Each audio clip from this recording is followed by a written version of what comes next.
нафрлена топка.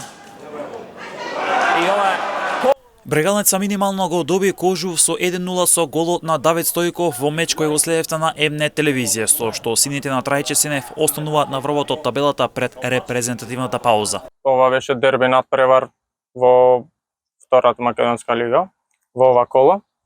Па надпреварот имаше агресивна, тврда игра, динамика, шанси на двете екипи, која што ние се снајдовме подобро во тие шанси, реализиравме една и тоа ни ги донесе 3 бода.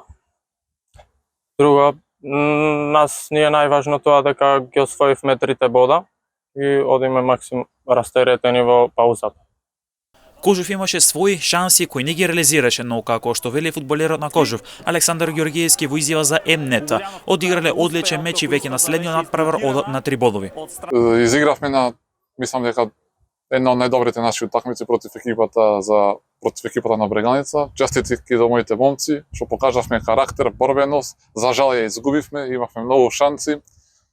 Мислам дека одигравме најдобриот фудбал ова полусезона, али за жал не ги искористивме шансите што ни беа дајни.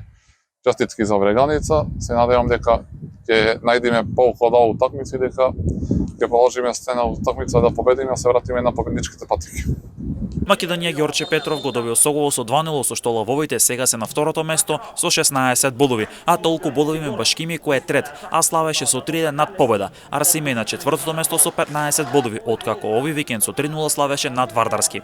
Кожув е пети со 12 бодови, колку што има и Детонир Плочковица кој пак одигра 1:1 со Вардар неговото на домашен терен. Новац и Охрид го делат седмото место со по 10 бодови, а токму овие две екипи овој викенд играа меѓусебно, со што Охрид беше подобар со 3:1. Саса е девета со 9 бодови на своето конто, откако одигра 2:2 со Беласица, пак Скопје е 10 со 8 бодови. Откако одигра исто така 2:2 со Борец во Велес. Беласици натаму нема триумф со 6 бодови на 11-тото место, а пак Вардар Неготино Согово го дела 12-тото место со 5 бодови. Победа е во бараж зоната, односно на 14-тото место со 4 бодови, а исто толку бодови има и Борец кој е во опасната зона за директни спаѓања како предпоследен. А на ното е Вардарски со 2 бодови и заедно со Беласица се единствените екипи кои немаат победи во новата сезона.